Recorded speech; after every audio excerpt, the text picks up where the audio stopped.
अध्यक्ष महोदय, जो हम लोगों को सुनने में मिलता है,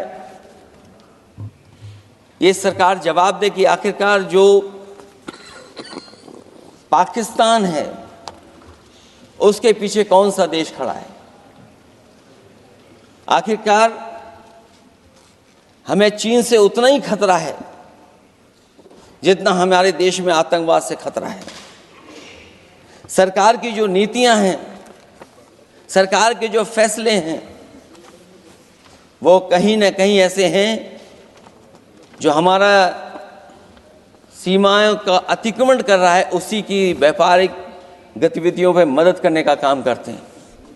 सरकार को अपनी आर्थिक नीतियों के लिए गंभीरता से पुनर्विचार करना होगा। हमारा व्यापार कारोबार मजबूत होगा तो कोई हमें चुनौती नहीं दे पाएगा। बात केवल $1 ट्रिलियन की नहीं बल्कि देश की सुरक्षा और आत्मनिर्भरता की होनी चाहिए। एक तरफ स्वदेशी की नीति को इस प्रकार सरकार ने ताक पर फ्री ट्रेड की बात की है, तो दूसरी तरफ मैन्युफैक्चरिंग की जगह देश को ट्रेडर कंट्री बनाकर छोड़ दिया है। यही देश के बेरोजगारी की वजह भी है। ट्रेडर्स की मुनाफाखोरी और चंदा वसूली की वजह से महंगाई बढ़ रही है। आर्थिक मामलों में ये सरकार पूरी तरह फेल हो चुकी है। भ्रष्टाचार के कारण हर जगह सड़कें और पुल ध्वस्त हो रहे हैं, टंकियां गिर रही हैं और करप्शन जगह जगह लीक होकर के टपक रहा है। मैं ये ज़रूर कहना चाहूँगा इस समय पर कि कुल मिलाकर सरकार को अपनी राजनीतिक, आर्थिक और सामाजिक नीतियों के लिए एफआईआर जरूर करना चाहिए। सरकार को अपनी राजनीतिक, आर्थिक और सामाजिक नीतियों के लिए एफआईआर लाने की ज़रूरत है।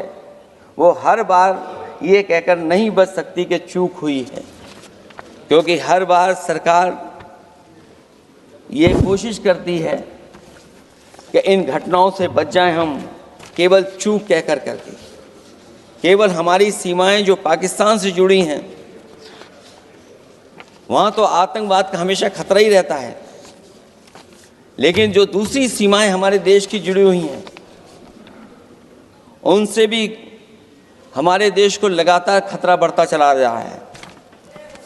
आज अपनी सीमा की स्थिति गलवान से पहले की स्थिति तक भी नहीं लौटी है।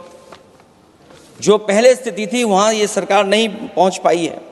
वास्तविक में नियंत्रण रेखा के कई क्षेत्रों में महत्वपूर्ण बफर जोन जब भारतीय गश्ती के लिए उपलब्ध नहीं है, तो पूर्वी लद्दाख में अतिरिक्त भारतीय तैनाती जारी है, जिससे सेना को सैनिकों की भारी कमी का सामना करना पड़ रहा है।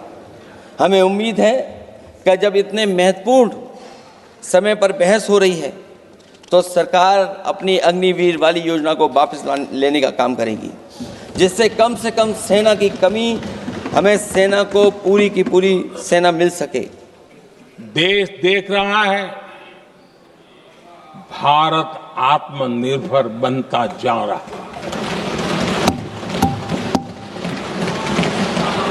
लेकिन देश ये भी देख रहा है कि एक तरफ तो भारत आत्मनिर्भरता की ओर तेज गति से आगे बढ़ रहा है, लेकिन कांग्रेस मुद्दों के लिए पाकिस्तान पर निर्भर होती जा रही है।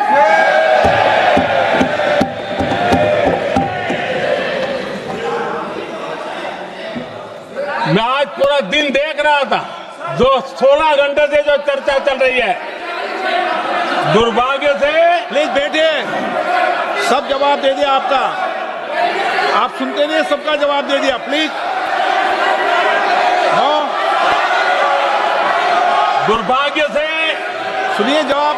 कांग्रेस को पाकिस्तान के मुद्दे इंपोर्ट करने पड़ रहे हैं।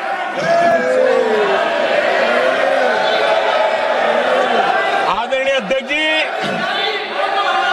आज के वॉरफेयर में इंफॉर्मेशन और नैरेटिव्स की प्लीज बैठिए।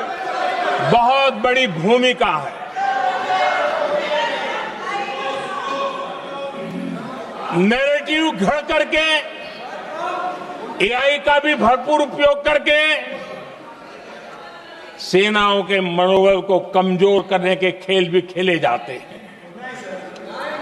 जनता के अंदर अविश्वास पैदा करने के भी भरपूर प्रयास होते हैं। दुर्भाग्य से कांग्रेस और उसके सहयोगी पाकिस्तान के ऐसे ही प्रपंच के प्रवक्ता बन चुके हैं।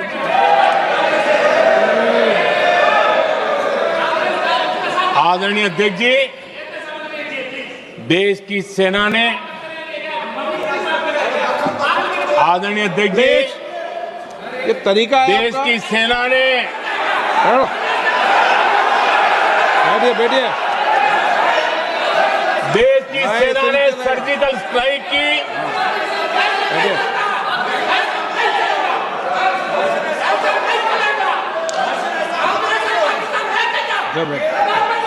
बैठिए बैठिए।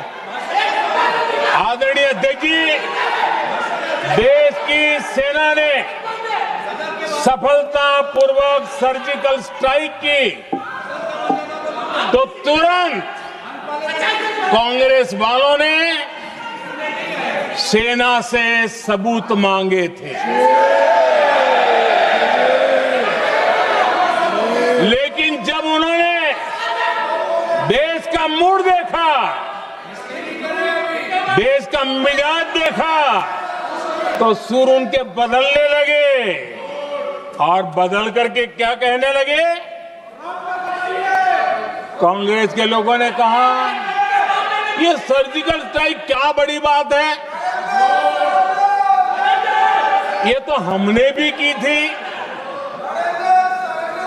एक ने कहा 3 सर्जिकल स्ट्राइक की थी, दूसरे ने कहा 6 सर्जिकल स्ट्राइक की थी, तीसरे ने कहा 15 सर्जिकल स्ट्राइक की थी।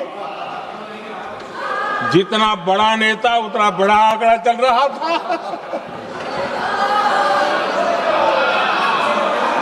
आदरणीय अध्यक्ष जी, इसके बाद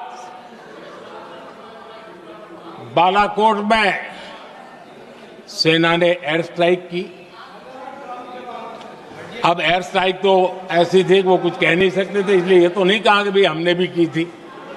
उसमें तो उन्होंने समझदारी दिखाई, लेकिन फोटो मांगने लगे। एयर स्ट्राइक हुई तो फोटो दिखाओ, क्या कहां गिरा, क्या तोड़ा, कितना मरे, बस यही पूछते रहे। पाकिस्तान भी यही पूछता, ये भी यही पूछते थे।